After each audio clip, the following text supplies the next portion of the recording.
What's up guys, Tim here. Welcome to my first video on my journey back to becoming a minimalist.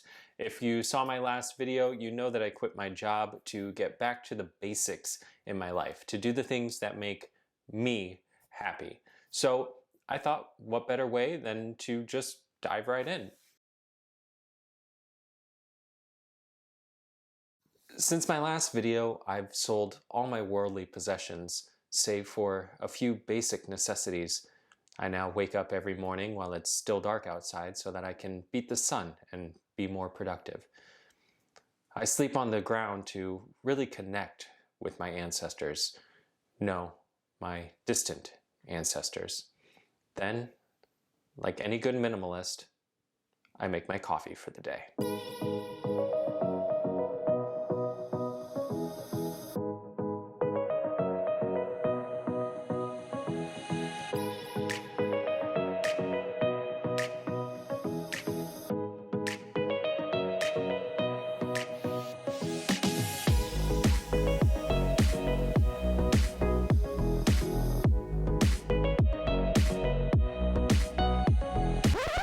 No. I'm kidding. I didn't really sell all my belongings, and although sleeping on the floor would probably do wonders for my back, I still very much have my bed. Oh, and I make my coffee like any good New Englander, either by drip or by going to Dunkin'. When I decided to quit my job and live a more deliberate, slow lifestyle and to really commit to becoming a minimalist again, I had to take a hard look at minimalism and what I wanted to get out of it. You see, I've noticed that the self-help minimalism space has become very crowded with both good and bad advice, like buy less things, but make sure they're the most expensive you can find because that's how you know it's good quality. And I just so happen to have a link that you can use to buy this $400 coffee setup. To me, it felt like consumerism had infiltrated minimalism. I also didn't want to be the type of minimalist who forgoes all worldly possessions and whose apartment is devoid of any decoration or furniture. Not that there's anything wrong with either of those styles of minimalism, but one, I don't have the money to be buying a $400 Chemex setup, nor do I want to eat, sleep, and live on the floor of a barren apartment. Hey, if it works for you, more power to you. So what I really had to figure out, and it's something that you'll have to figure out too if you're deciding to join me on this journey through minimalism, is exactly what kind of minimalist do you want to be? How much are you willing to sacrifice? To get there, I had to look at the reasons why I wanted to become a minimalist. So the first three reasons why I chose minimalism are really interconnected. Now, for starters, I've always been the type of person with the shortest attention span. I'm easily distracted and pulled away from the task at hand. I mean, just while I was writing this script, I got distracted with a system update and ended up organizing my hard drive and deleting the files off the laptop. I find myself eager to set a million goals, but I find it hard to focus on just one. I found that if I see clutter around my space, I get anxious and distracted from the task at hand. So that brings us to reason number one as to why I decided to become a minimalist. Less clutter. When we have less clutter, it becomes easier to maintain a cleaner space. Makes sense, right? I've always gone by the mantra, clear space, clear mind. Now, this doesn't mean go and throw everything out. No, you really need to find the balance of items to space. The way I do it, and so many others, is by finding things and keeping things that either bring you happiness or have a purpose in your life. Now, there's a few ways to reduce clutter in your home. My favorite way is twice a year doing a 30-day challenge with decluttering, where you toss, donate, or sell one item on the first day, two on the second, and so on until you reach 30 items on the 30th day.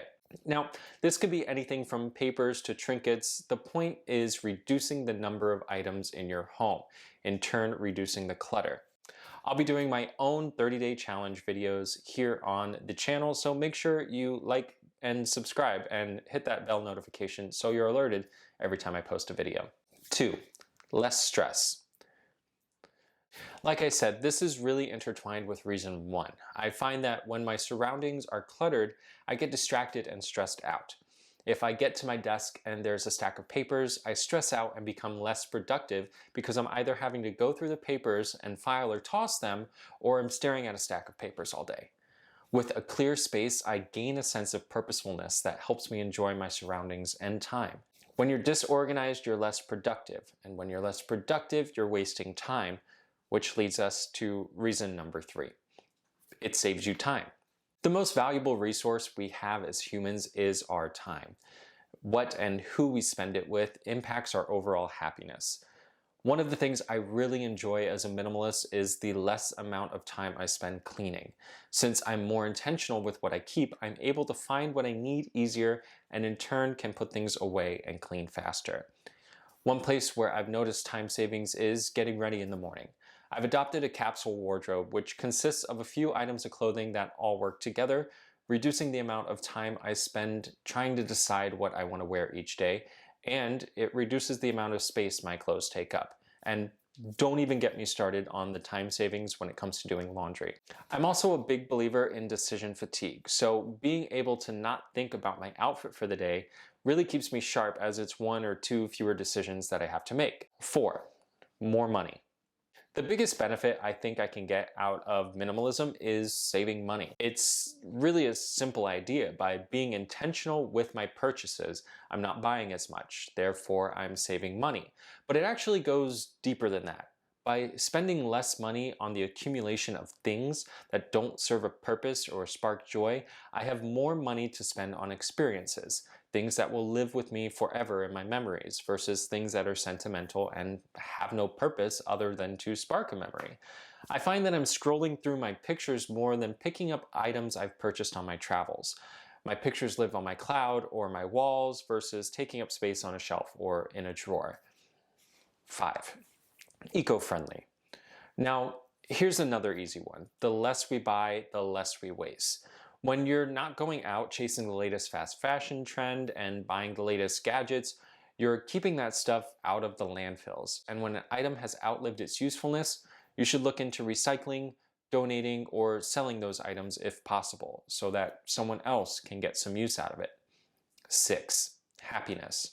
I find that the other 5 reasons really add up to this one. With more time, less stress, and more money, you're able to live in the moment, appreciating what you have versus what you don't. Since everything in your home is intentional and serves a purpose, you also have more gratitude for what you have. Living a slow and deliberate life helps you see the ordinary as extraordinary. It's up to us as humans to assign value to things, so by quitting my job, I'm prioritizing and assigning a higher value to my mental and physical health, which is something I've never really took as a priority. Now I'm able to pause, look inside, slow down, and take care of myself. I'm the one living my life, and what others think about my life is irrelevant. We fail as soon as we let others define success for us. By living a minimalist life, you're able to work to live, not live to work. Instead of devoting time to climbing the ladder at work, you're able to focus on what you're passionate about. Hustle culture is toxic, and it's been normalized in this country to the point where it's shortening our lifespans. That's not to say you shouldn't work hard and climb up the corporate ladder if that's what you really want to do. You have to make your own happiness, and sometimes little changes make the biggest difference. So those are my reasons for choosing to become a minimalist. Which one of the reasons I gave is most important to you? And if you have your own reasons, let me know in the comments below. Until next time, look after yourselves, remember to smash the like button and subscribe so we can take on this journey together. I'm going to be doing a video on a 30-day decluttering challenge, so make sure you subscribe and hit that bell icon so you can be alerted each time I post a new video. See you in the next one.